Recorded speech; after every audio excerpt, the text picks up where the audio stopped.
Assalamu alaikum. Now, we're here today for a specific reason and for a specific action. As we know, on August 5th, Prime Minister Modi of India took unilateral action by suspending Article 370 and 35A pertaining to the special status of Kashmir. His action is illegal under international law, pure and simple.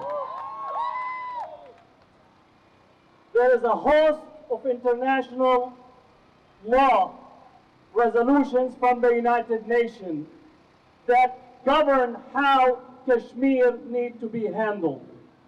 Not only that, Modi violated the special relationship in relation to India's constitution. He's in violation of a host of UN resolutions going back to 1947-48. But let not be mistaken. Modi has been shifting India from being a republic, a democratic state that belongs to all its citizens, to be a Hindu nation wedded to Hindutva, which is a whole host of ideological construct that is based on a form of nationalism and supremacy. So we need to understand what is taking place in India and not to allow Modi to rehabilitate his identity here in the United States and the West. You could see that in the gathering that took place in Houston, and his embrace of Trump and Trump's embrace of Modi is two of the same kind, embracing two individuals that give a nod to supremacy, thinking that they're actually leading the world, but they're leading the world down a ravine and are actually including and constantly otherizing much of the population, both in here and India. We need to reject Hindutva. We need to reject Hindu supremacy and assert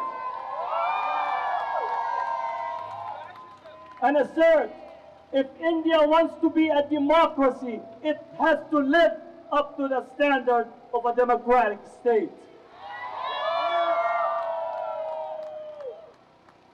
This includes the recent removal of almost 1.5 million from Assam voters that are removed from citizenship, which is the same that we see taking place in here, as well as in Europe, by trying to remove people from being able to vote.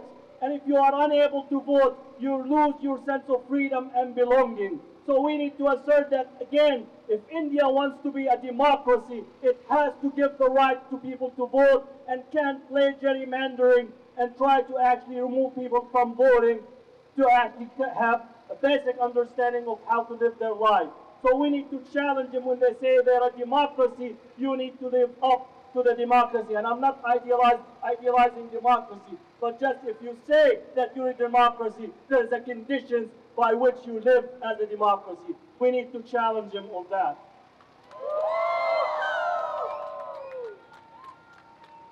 Now across from us, and I usually don't engage loud voices in the opposition, but what I wanted to show you is that they're using Islamophobia as a way to assert their Indianness.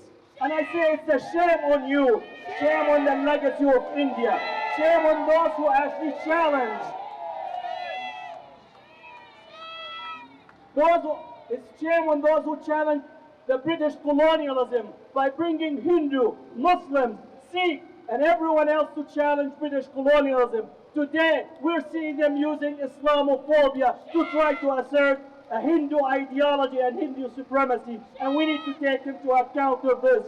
Modi began his campaign in Gujarat, and now he's trying to finish it in Assam and in different parts of India. We need to check him at every corner, and we need to be as loud as we can in order for us to change the conditions that are taking place in India. That's a must.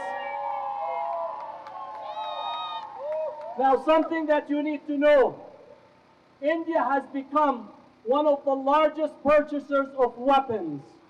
It has been, again, nationalism, supremacy always uses militarism as a way to try to assert its right to rule.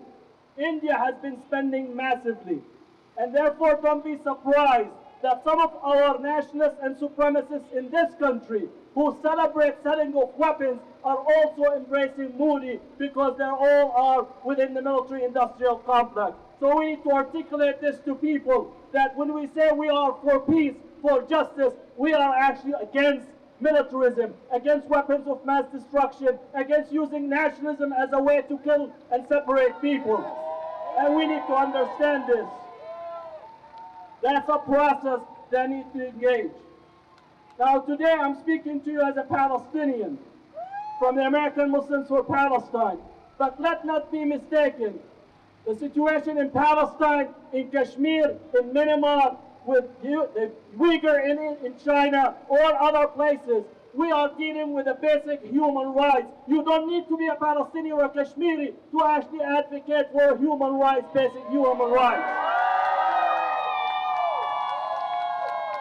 It is a universal call. When someone is hurt anywhere in the world, we come out to say that it's time for us to assert the dignity of every human being. Every human being has to be free. Every human being has to be given health care. Every human being has the right to speak. Every human being has the right to have their family, safety. Every human being has the right to their house, to their land, to their agriculture. And if you are a person that's in leadership that is attempting to stop this, then you are in violation of the basic human dignity. And no religion can support this, no society can support this, and collectively we have to change what is taking place. Finally, we need to take our action to a next level. I am an advocate of the boycott, divestment, and sanction in relation to Palestine. But I will tell my brothers and sisters for Kashmir, it is time for us to pick a boycott campaign on India. I will not buy any Indian product as long as Kashmir is occupied. I no longer buy basmati rice that have Indian label on it. I will not buy a clothing that had made in India. And I don't care, I could find an alternative. It is time for you to make a conscious effort. Your pocket is your voice. So make sure that you engage in a boycott to put pressure on those who think that they actually could oppress people and not be answerable for it.